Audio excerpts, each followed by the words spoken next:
Olá, eu sou o Talão de Limobacão e hoje eu vou acender seus desejos. Bora lá. Talão, que no Limobacão eu quero um hamburgão. Tá bom, mas ele vai ser entregue de sua casa, vai te esmagar, pegando sua família na sua casa e você irá morrer.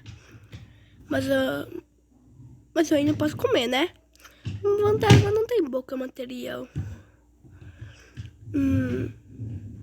Eu quero ser a pessoa mais, eu quero ter muito dinheiro. Tá, mas a Gil tava infelicidade de alguns. Mas a pressão é tão alta que ela te arremessa pra parede, arranca sua casa, eles te esmagam, você morre e as câmeras começam a te gravar na net, teve um fenômeno. Cara, você já queria morrer? Então tá, você vai morrer, mas só quando a última mulher do infinito deixar de existir. Isso me deixa mais triste ainda. Eu posso ter um segundo desejo? Pode. Se o segundo desejo desistir um segundo desejo. Ai, isso me deixa mais triste ainda.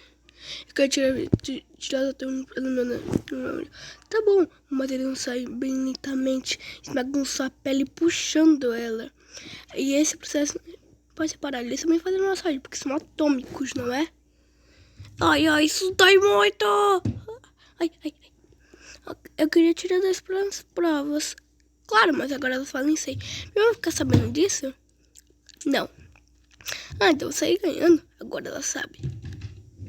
Eu te odeio. Eu quero ter muito dinheiro. Eu quero ser a pessoa mais rica do mundo. Claro, mas agora ninguém mais quer te vender nada. Forçada a comer dinheiro. Tá, mas não pode dar um ketchup. Esqueceu? Ninguém vai te vender o ketchup. Eu quero poder voar. Então você vai, mas se eu tenho que voar. Muito forçando a deixar ele no assim raspando. E vai doer muito. Eu quero que a pobreza do mundo e a fome acabe. Tá bom.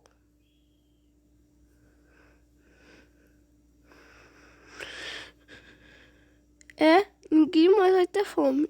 Parece que meu dia de trabalho acabou. E agora...